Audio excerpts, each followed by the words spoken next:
Assalamu alaikum, Mohamed Kebe, UDP, Fans Club. Je vous salue tous les Gambiens. Je salue sur le parti qui, on s'appelle United Democratic Party.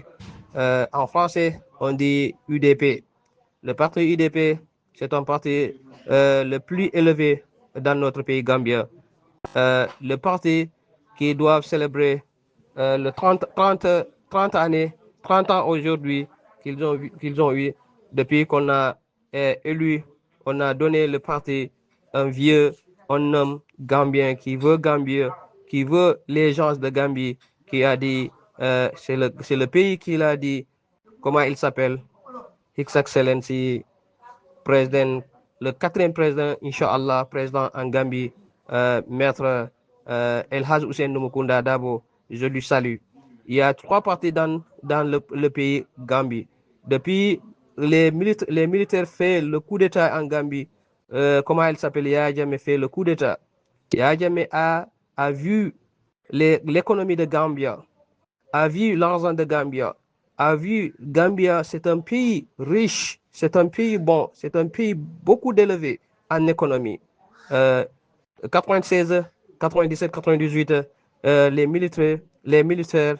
euh, on est en train de attraper les Gambiens, on est en train de attraper les leaders du parti, on est en train de faire mal chose en Gambie. His Excellency Maître El Haj Hussein Numukunda Dabo a dit non, on a vu le Gambie, on va amener la démocratie dans notre pays. Dans tous les pays ECOWAS, dans l'Afrique de l'Ouest, ils vont rester calmes. Ils ont dit que deux mandats qu'on doit,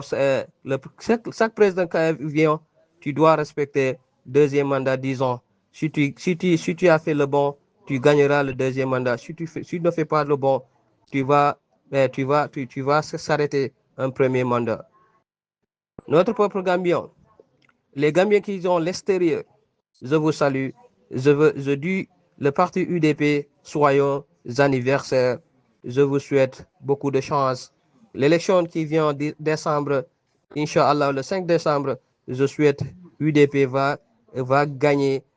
qu'on va donner notre pays en président, un vieux qui a vu le Gambie, qui a vu les gens de Gambie, qui a vu les cultivateurs de Gambie, qui a vu l'économie de Gambie, qui a vu les paysans de Gambie, qui a vu les étudiants, les malades dans l'hôpital, avec les gens de Gambie qui vont faire, comment ils s'appellent, qui travaillent dans le Gambie, qui sont l'extérieur de Gambie, qui vont revenir pour faire un bon Gambien. Euh, les amis de Gambien, comment on doit faire? Depuis hier, j'ai arrivé à Brikama ici. J'ai vu des ethniques, Paul, les ethniques Paul Fouta Fulakunda, les ethniques Sarahole, les ethniques Mandek, Diola, Serer, les ethniques Olof. Il y a beaucoup des ethniques qui sont venus ici hier la nuit. Tous les gens sont là. Tous les pays gambiens sont là. Des quatre côtés, les Gambiens sont là pour fêter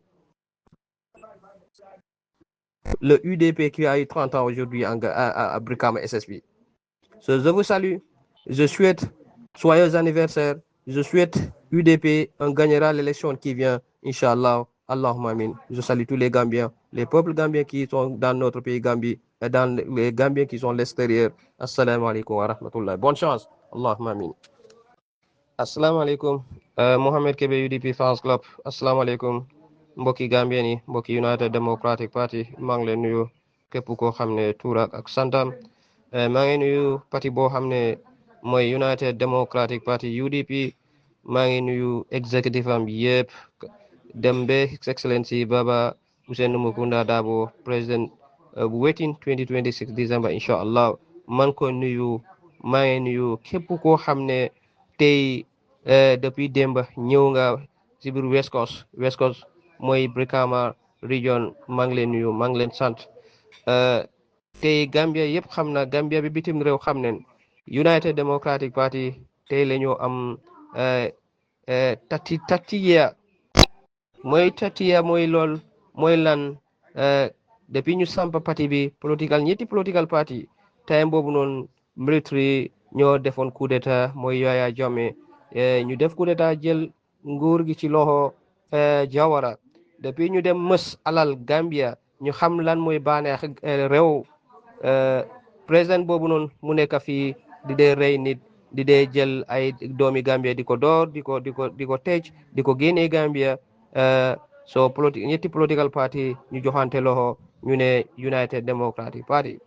si loolu weesoo ñetti political party yooyu amuñ kenn ku dee jiit parti bi ñu dem jël His Excellency lawyer Ousainou Mukunda Darboe indi ko Gambia fii ñu ñu denkaane ko parti bi Baba Ousainou Mukunda Darboe tamit jël ko téye ko fukki loxo mu ne Gambia la gis ñetti political party yooyu la gis mooy United Democratic Party parti boobu la gis du ko jàmfa du dem du tufli mu nekk tamit mu ñëw mu naan tuflam bi du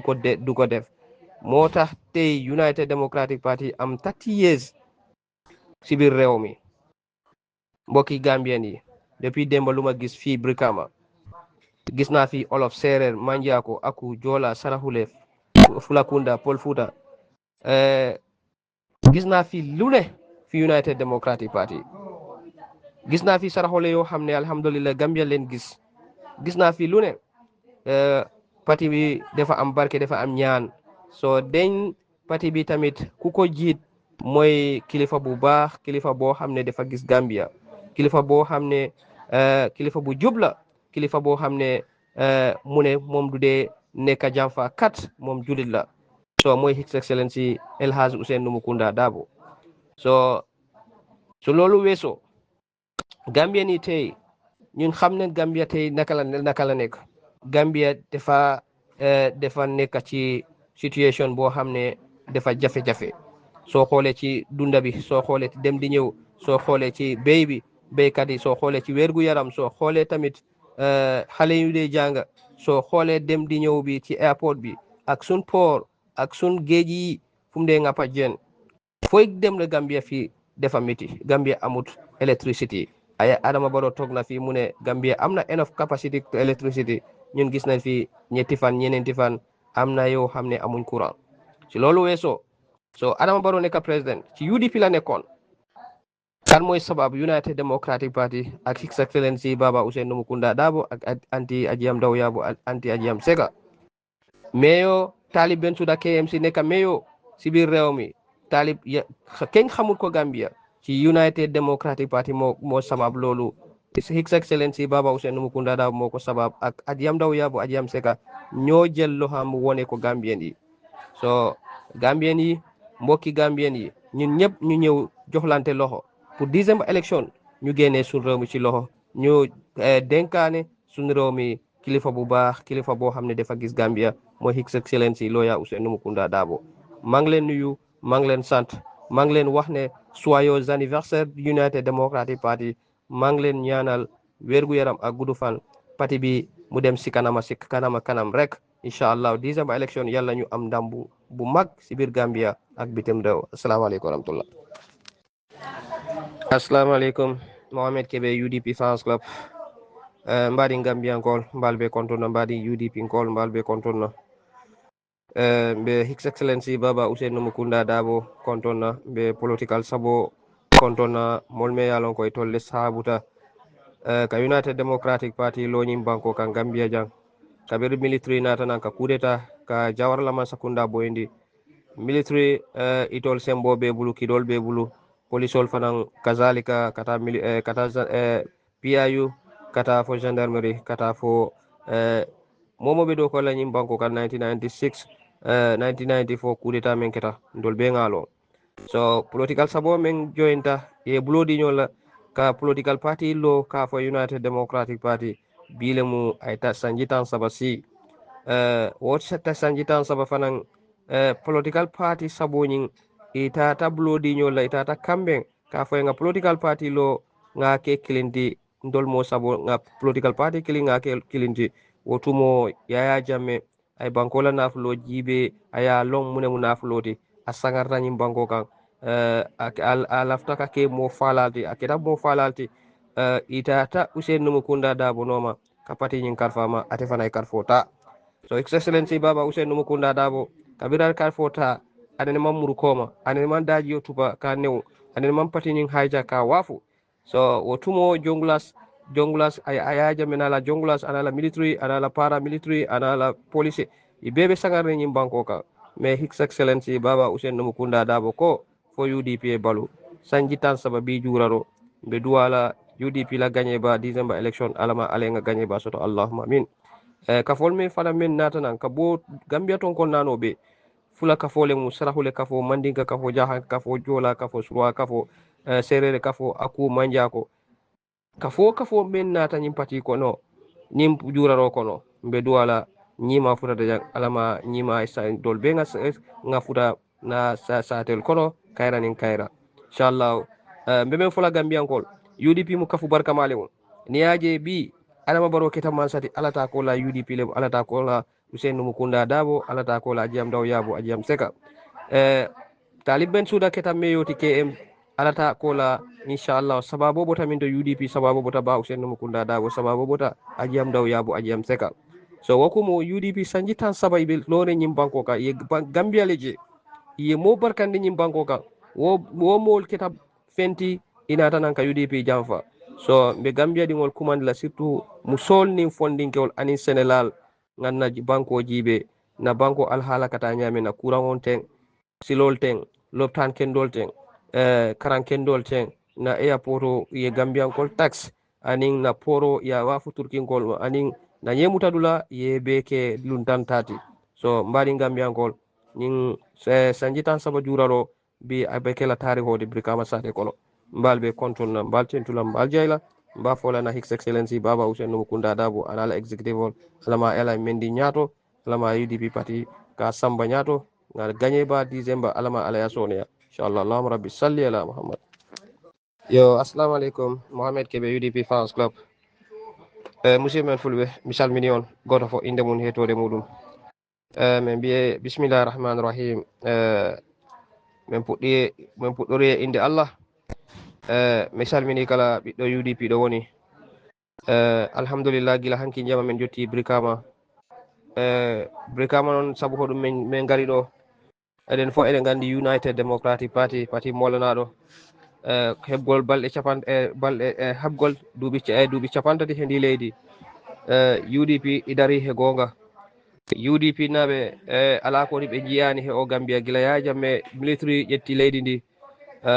mbo ñaaɗi military faala waɗi coup d'état Jawara ƴetti leydi ndi faala wadde leydi ndi ko kanjeyi political party ji tati ko kamɓe nangodiri ɓe mbaɗi form ɓe gokkidiri juuɗe ɓe mbi o United Democratic Party homo wonta yeesojo ɓe jahanoyi his excellency baba Usainu Mukunda Dabo gila ɓe jahanimo ɓe kalfinimo parti o hande noon woni duuɓi capantati gila mo halfina parti o mbo meeɗa eede parti o mbe meeɗa dogde UDP naɓe sokama UDP naɓe fiyama UDP naɓe ɓuƴama UDP naɓe ala ko waɗaka warama he ndi leydi dictatorship on time military policier paramilitary gendarme yahanama police aɓe ɓe fof ɓe ñaaɗi he ndi leydi ɓe palno ka leydi ndi ok civilienne démocratie wona kono his excellency baba Usainu Mukunda Dabo jaɓani wi parti o ko parti Gambia leƴƴi ɗi foɗɗin he nder o parti hankin komi yiɗo fulɓe he jolaɓe e Fulakunda e Pullo Fuuta e Sarankulle e Serer Aku Manjako seɓɓe jahankoɓe jolfuɓe foɗɗin he o parti alhamdulillahi rabbil alamin ko wigol tan monsieur men sonin ko Sarankulleɓe he fulɓe abbiɓe Adama Barrow ɗo he jemma jengude e weeta ngare tawten United Democratic Party no duwo ya allahu ya rahman UDP heɓi duuɓi capantati he ndi leydi ya allahu December election yano men gaño gaƴagol molnagol gila koyna ha kato UDP noon ko leydi ndi his excellency baba Usainu Mukunda Dabo meeɗa rutade meeɗa yeyde parti o waɗa parti o hijack to mo dari ɗo ko ɗon tan ko on woni mawɗo killifaɗo mawɗo e pewɗo mawɗo jiɗɗo leydi ndi duuɓi capantaɗo ano halfina parti ala ko woni on jiyani he o parti alhamdulillahi rabbil alamin komi wita Gambia naɓe ngaren kalfinen leydi men ndi mawɗo killifaɗo hay galle se yahi toon si mawɗo gorko joma galle ala ɗon ko sukaɓe tan woni ɗon yawtu e on galle inchallahu komi wawta on wiide monsieur men Gambia naɓe komi hande Brikama alhamdulillahi rabbil alamin mino duwo kadi parti o yara yeeso mawɓe parti ɓe yara ɗe Allah wonnaɓe yeeso amen so yi Adama Barrow woni président ko Allah e UDP ko Allah e excellency Baba Ousainou Mukunda Dabo ko Allah e Adjiyam Daw Yabo Adjiyam Seka so yi me Talib Ahmed Bensouda woni meyo ko Allah e Baba Ousainou Mukunda Dabo ko Allah e UDP koye gonga ɓe dari kala wiɗo janfoto UDP inchallah janfa ka huppoto e dow muɗum so mi salmini fulɓe garɓe o programme mi salmini sarankulleɓe seɓɓe jahankoɓe joolaɓe serereɓe jolfuɓe kala leƴƴi wonɗi he United Democratic Party kala leƴƴi wonɗi he Gambia hande ɗi fof he United Democratic Party min mbi ko one people one Gambia one nation so mi salmini on otan jejit kadi rali molanaɗo foti wadde URR basi allunkare lewru hesuru inchallahu minen ñaagui Allah subahanahu wa taala rali o fuɗɗa bisimillahi rahmani rahim mo gayna alhamdoulillahi rabbil alamin ko wakkilagol jiɗen leydi men ndi hande no yarata ni sattedi ko woni he leydi men ko Allah tan andi on jarama assalamu aleykum assalamu aleykum warahmatullahi wabarakatuh Mohamed Kebe UDP Fans Club yo nega yo ase awa trawre walan ko ñoɗan halta o wasiyaran ko URR LRR North Bank West Coast KM Gambia to ko wona hati o kuña kataay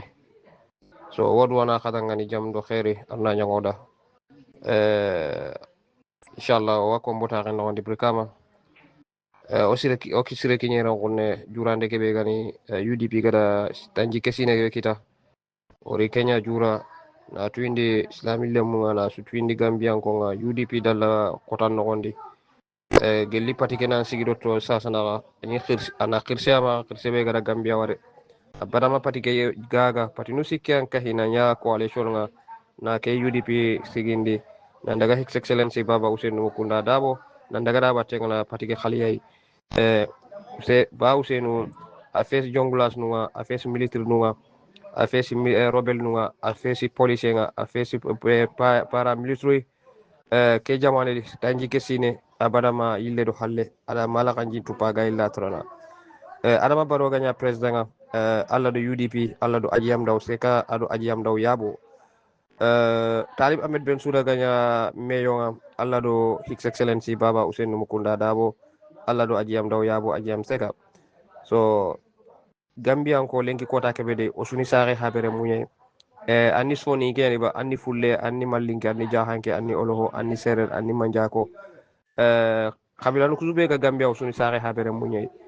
lenki brikama ngana humbe warere ko ne lenki nge honorable Mohamed Kebe a gelli wuri ngore kankere nyakale ma fullunga ke patidi fullo futanu ngadi fula kundanu soni ko jahanko jolanu akunu manjako papel aswana ke patidi kenyani iti Gambia we don't need tribalism so oga humbe focus do jokol IEC so wadwana UDP kada tanji kesine kebe kita atanji kesine arnanya 2026 December election wala gagné ko ren kita allahumma amin so harsa sonin ko be nu ganta UDP pati no gonde sonin ko be nu gado Adama Barrow batenga Adama Barrow da kaccelli xanni no ni ne nya ko monunga kaboguri ni khanari ka United Democratic Party ke UDP parti de alhamdulillah rabbil alamin tanji kesine ida khota ke sutaki idi soron executive no ni so na honu kare na honu tojo na honu nambara na honu bagandi ke jamane di pour Gambia la ngani ha His Excellency Baba Ousainou Mukunda Dabo ati ndapati ke gagana anta yelumene inshallah kanita wa Gambia ko sunwari ho gari wadwana khadangani kasirega kinyere ngone wadwana ka hoke asrena sanki o sunan kinyo o dingranunga wadwana ka URR allu khare rali ke be gan khondane khas kurumba wadwana ona jopa bismillahir rahmanir rahim ona nyama alhamdulillah rabbil alamin kala hakuni ndeyani ado khantande akhiyan honorable Mohamed Kebe assalamu alaykum warahmatullah assalamu alaykum Mohamed Kebe UDP Fans Club je vous salue tous les Gambiens je salue sur le parti qui on s'appelle United Democratic Party en français on dit UDP le parti UDP c'est un parti le plus élevé dans notre pays Gambien le parti qui doit célébrer le 30 années, 30 ans aujourd'hui qu'ils ont eu depuis qu'on a élu, on a donné le parti un vieux, un homme gambien qui veut Gambie, qui veut les gens de Gambie, qui a dit, c'est le pays qui l'a dit, comment il s'appelle, His Excellency, président, le quatrième président, Inch'Allah, président en Gambie, maître El Haj Hussein Numukunda Dabo, je lui salue. Il y a 3 partis dans le pays Gambie. Depuis les militaires fait le coup d'État en Gambie, comment il s'appelle, Yaya Jammeh fait le coup d'État. Yaya Jammeh a vu l'économie de Gambia, a vu l'argent de Gambia, a vu Gambia, c'est un pays riche, c'est un pays bon, c'est un pays beaucoup élevé en économie. 96, 97, 98, les militaires, on est en train d'attraper les Gambiens, on est en train d'attraper les leaders du parti, on est en train de faire mal chose en Gambie. His Excellency, Maître El Haj Hussein Numukunda Dabo a dit, non, on a vu le Gambie, on va amener la démocratie dans notre pays. Dans tous les pays ECOWAS, dans l'Afrique de l'Ouest, ils vont rester calmes. Ils ont dit que deux mandats qu'on doit... chaque président qui vient, tu dois respecter deuxième mandat, 10 ans. Si tu as fait le bon, tu gagneras le deuxième mandat. Si tu ne fais pas le bon, tu vas s'arrêter un premier mandat. Notre peuple gambien, les Gambiens qui sont à l'extérieur, je vous salue. Je dis le parti UDP, soyons anniversaires. Je vous souhaite beaucoup de chance. L'élection qui vient en décembre, Inch'Allah, le 5 décembre, je souhaite UDP va gagner, qu'on va donner notre pays en présent un vieux qui a vu le Gambie, qui a vu les anses de Gambie, qui a vu les cultivateurs de Gambie, qui a vu l'économie de Gambie, qui a vu les paysans de Gambie, qui a vu les étudiants, les malades dans les hospitals, avec les gens de Gambie qui vont faire, comment ils s'appellent, qui travaillent dans le Gambie, qui sont l'extérieur de Gambie, qui vont revenir pour faire un bon Gambien. Les amis de Gambien, comment on doit faire? Depuis hier, j'ai arrivé à Brikama ici. J'ai vu des ethniques, Peul, les ethniques Peul Fouta Fulakunda, les ethniques Sarahole, les ethniques Mandek, Diola, Serer, les ethniques Olof. Il y a beaucoup des ethniques qui sont venus ici hier la nuit. Tous les gens sont là. Tous les pays gambiens sont là. Des côtés, 4 côtés, les Gambiens sont là pour fêter le UDP qui a eu 30 ans aujourd'hui à Brikama SSB. Je vous salue. Je souhaite joyeux anniversaire. Je souhaite UDP, on gagnera l'élection qui vient, Inch'Allah. Allahumma amin. Je salue tous les Gambiens, les peuples gambiens qui sont dans notre pays Gambie, et dans les Gambiens qui sont à l'extérieur. Assalamu alaikum wa rahmatullah. Bonne chance. Allahumma amin. Assalamu alaikum. Mohamed Kebe UDP Fans Club. Assalamu alaikum. Mbokki Gambien yi, mbokki United Democratic Party, maa ngi leen nuyu képp koo xam ne tuur ak santam. maa ngi nuyu parti boo xam ne mooy United Democratic Party UDP. maa ngi nuyu executive am yëpp dem ba His Excellency Baba Hussein Numukunda Dabo président bu wetin 2026 December Inch'Allah. man ko nuyu maa ngi nuyu képp koo xam ne tey depuis démb ñëw nga si biir West Coast mooy Brikama region. maa ngi leen nuyu maa ngi leen sant. tey Gambia yëpp xam na Gambia bi bitim réew xam nañ United Democratic Party tey la ñu am tatiya mooy lool mooy lan depuis ñu samp parti bi ñetti political party time boobu noonu military ñoo defoon coup d'état mooy Yaya Jammeh ñu def coup d'état jël nguur gi ci loxo Jawara depuis ñu dem mës alal Gambia ñu xam lan mooy baaneex réew président boobu noonu mu nekk fii di dee rey nit di dee jël ay doomi Gambia di ko door di ko tëj di ko génnee Gambia so ñetti political party ñu joxante loxo ñu ne United Democratic Party si loolu weesoo ñetti political party yooyu amuñ kenn ku dee jiit parti bi ñu dem jël His Excellency lawyer Ousainou Mukunda Darboe indi ko Gambia fii ñu ñu denkaane ko parti bi Baba Ousainou Mukunda Darboe tamit jël ko téye ko fukki loxo mu ne Gambia la gis ñetti political party yooyu la gis mooy United Democratic Party parti boobu la gis du ko jànfa du dem du tufli mu nekk tamit mu ñëw mu naan tuflam bi du ko def moo tax tey United Democratic Party am 30 years si biir réew mi mbokki Gambien yi depuis démb lu ma gis fii Brikama gis naa fi olof séeréer manjaako aku joola saraxule fulakunda Pël Fuuta gis naa fi lu ne fi United Democratic Party gis naa fi saraxule yoo xam ne alhamdulilah Gambia leen gis naa fi lu ne parti bi dafa am barke dafa am ñaan soo deñ parti bi tamit ku ko jiit mooy kilifa bu baax kilifa boo xam ne dafa gis Gambia kilifa boo xam ne kilifa bu jub la kilifa boo xam ne mu ne moom du dee nekk jànfa kat moom julit la so mooy His Excellency El Hadj Ousainou Mukunda Darboe so loolu weesoo Gambia ni tey ñun xam ne Gambia tey naka la nekk Gambia dafa nekk ci situation boo xam ne dafa jafe-jafe soo xoolee ci dunda bi soo xoolee ci dem di ñëw soo xoolee ci béy bi béykat yi soo xoolee ci wérgu yaram soo xoolee tamit xale yu dee jàng soo xoolee dem di ñëw bi ci airport bi ak sun port ak sun géej yi fu mu dee ngappa jën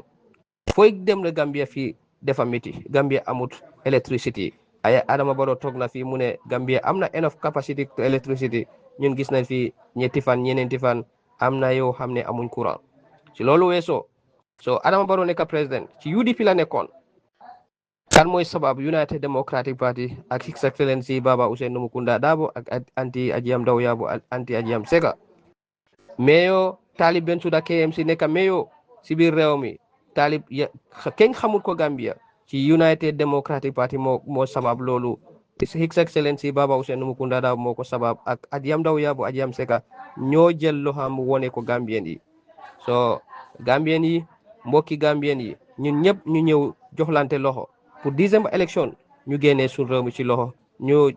dénkaane suñu réew mi kilifa bu baax kilifa boo xam ne dafa gis Gambia mooy His Excellency lawyer Ousainou Mukunda Darboe maa ngi leen nuyu maa ngi leen sant maa ngi leen wax ne joyeux anniversaire United Democratic Party maa ngi leen ñaanal wérgu yaram ak gudd fan parti bi mu dem si kanam rek incha allah December élection yàlla ñu am ndam bu mag si biir Gambia ak bitim réew asalaamaaleykum wa rahmatullah assalamualaikum Mohamed Kebe UDP Fans Club mbadi Gambia ngol mbalbe kontona mbadi UDP ngol mbalbe kontona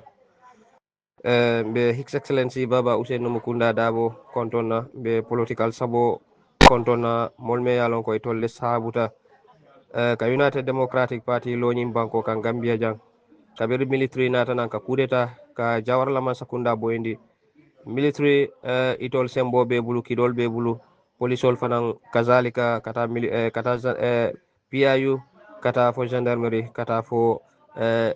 momo be do ko lañim banko kan 1996 1994 coup d'état men keta ndol be ngalo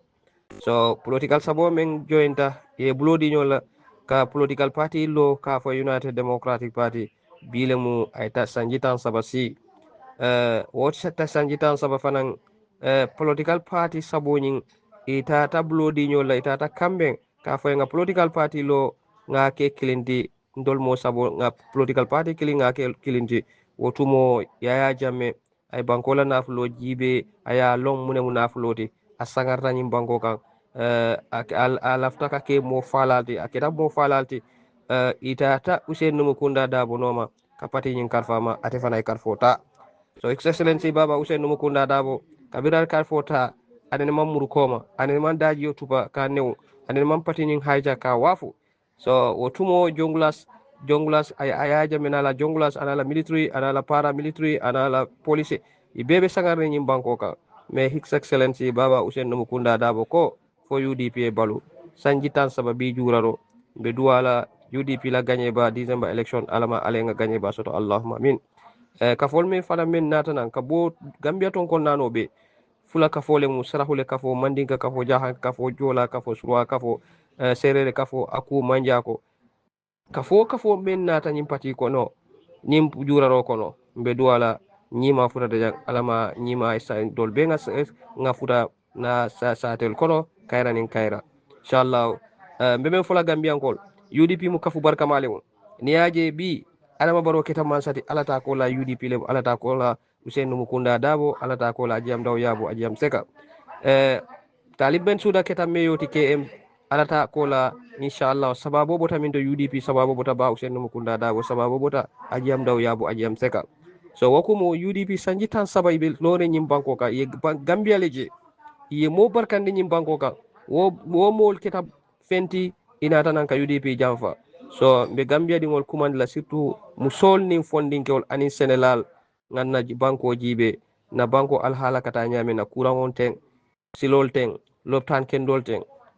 karan kendol ten na airporto ye Gambian kol tax anin na poro ya wafu turkin kol anin na yemutadula ye beke luntan tati so mbari Gambian kol nin sanjitan saba juraro bi abeke la tariho de brikama sate kono mbal be control na mbal tentula mbal jayla mba fola na His Excellency Baba Usainu Mukunda Dabo anala executive alama ela mendi nyato alama UDP party ka samba nyato ngal gagné ba December alama ala ya sonia inshallah allahumma rabbi salli ala muhammad